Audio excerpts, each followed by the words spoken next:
U središnjici HŽ Infrastrukture potpisan je ugovor za rekonstrukciju postojećeg i izgradnju drugog kolosijeka pruge na dionici Dugo Selo-Križevci u duljini 38 km.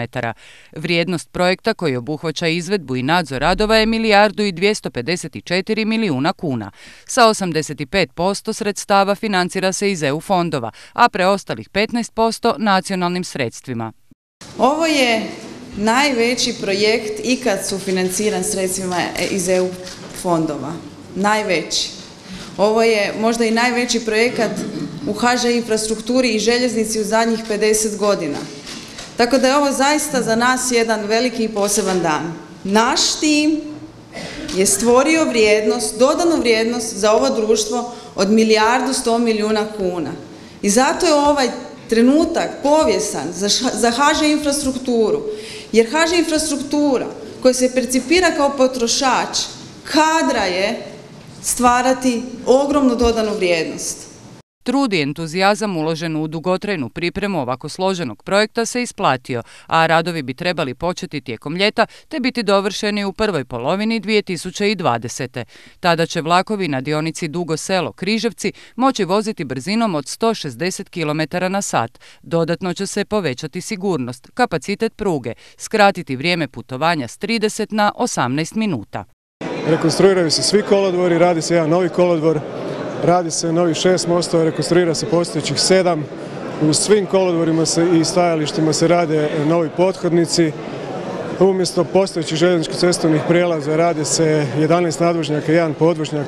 Veliki je ovo doprinos i buđenju građevinske operative, koja je u vremenima krize malo zaspala. Drago mi je da ovo rade i hrvatske tvrtke. Dokazali smo da ima u Hrvatskoj i pameti, dokazali smo da ima ljudi koji mogu pripremiti projekte, ali da imamo i operativu i da imamo naravno sposobne građevinske tvrtke koje to mogu izvesti. Ovaj projekt otvara i vezu s jugoistočnom Europom na mediteranskom koridoru koji razvija cijelu Hrvatsku. Mislim da je ovaj projekt prekretnica. S druge strane, pričamo o strateškom položaju Hrvatske. Da, izgradnjom pruge Rijeka-Zagreb, Zagreb-Budimpešta, ali osposobljavanjem riječke luke mi možemo vrlo brzo postati vrata Europske unije, vrata Europe. Dodatni je to poticaj i za ostale projekte na kojima se intenzivno radi i koji se također planiraju sufinancirati sredstvima iz EU fondova.